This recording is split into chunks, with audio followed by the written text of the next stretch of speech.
Hi, Gordon here with Moe Dixon and another edition of the Unscripted Series. And this is my second visit with Moe, or actually the same visit, but I've just hit the stop button in the middle and we'll post it on 2 weeks.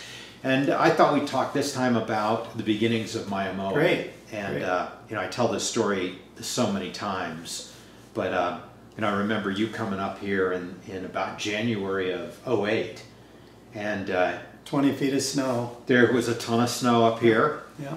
I was building a few guitars at the time. Right. I built one for you. Right. One of my, I think you have number 3 or something. And I played it with the symphony the very next day, remember? That's right. Yeah. You took off and played with the Chicago Symphony, yeah, I think. the West Suburban Symphony of Chicago. Like, you're crazy to take this untested instrument. But it worked out great, yeah. And so Moe comes up here and said, hey, will you build me a ukulele? And I kind of laughed. Because really, at the time, my impression of ukulele was all made by Tiny Tim. And I thought, that's just not a serious instrument. And I just want to build, I was building at the time some F-type mandolins and an archtop jazz guitar, and thought a ukulele is the opposite direction for me. And you said to me, look it up on the internet. Do me a favor, look it up overnight. What you really wanted was a resonator. I knew that it was changing rapidly because people were going to take it to another level, because the ones that you bought off the shelf in the everyday music store weren't the ones that were going to be played around the world, and that was the coolest part about it. And the greatest thing was you listened.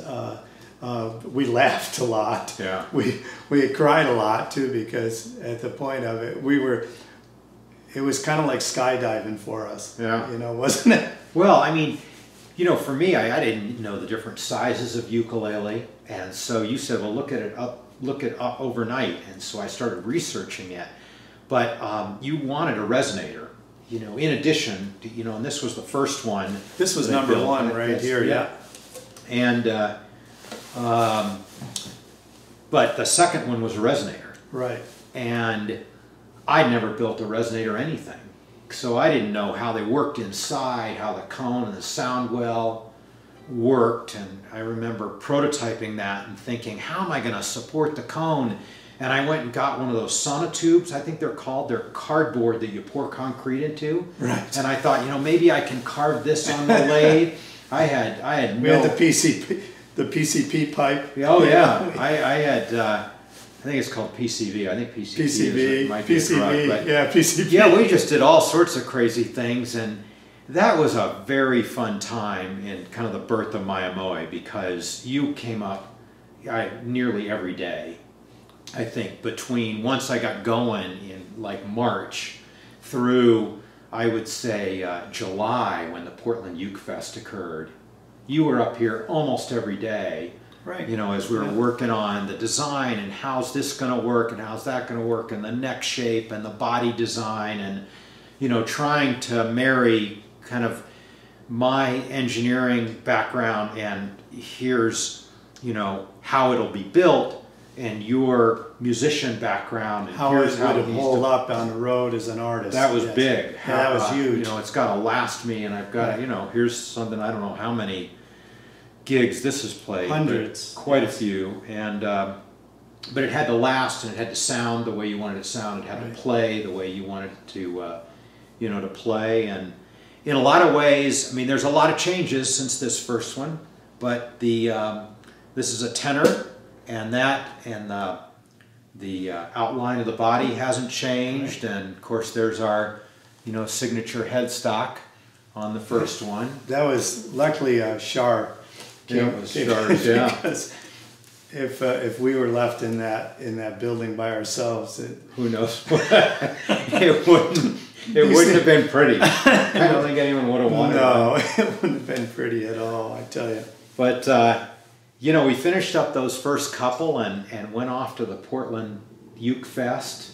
Right. That was kind of your first festival. And yeah, I kind of dropped in there because at that point we really wanted to see what was being played and who was playing them, and I knew there was another level that people were the hierarchy of the ukulele world were playing ukuleles that you just couldn't buy down the street. And so as I was walking, every time I saw one of them sitting around, I picked it up and looked at it, and then I made the phone call to you, and then you said, "Really? Yeah. Really?" Remember? Yeah, oh, yeah, And yeah. then the great part was 2 days later you showed up. On Saturday, yeah, the Yeah. thing started like on a Tuesday or Wednesday, Right. and Mo kept calling me during the day. You gotta come, you gotta what's come. going on? You And gotta so come, yeah. Shar and I came out Saturday with a few like pieces of wood, basically. And, Right.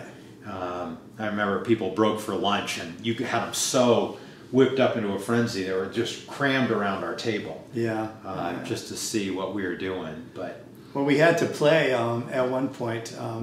Everyone had to put their names in a big hat, remember? And they reached in and pulled out somebody's. And I made it right to the end. And at this point, no one had a clue what I did for a living. So I was just really like a fly on the wall. And then out of nowhere, the last hand went into the hat and pulled out, and they said, "Moe Dixon." And so there I was. I had to sing a song and play a song on ukulele for the very first time in front of 200 people. yeah. Terrified. Terrified. Well, I think we're going to cut off this edition of Unscripted, and we're going to do one more with Mo, because there's one more thing I want to talk to him about. We'll see you next week. Bye-bye. Great.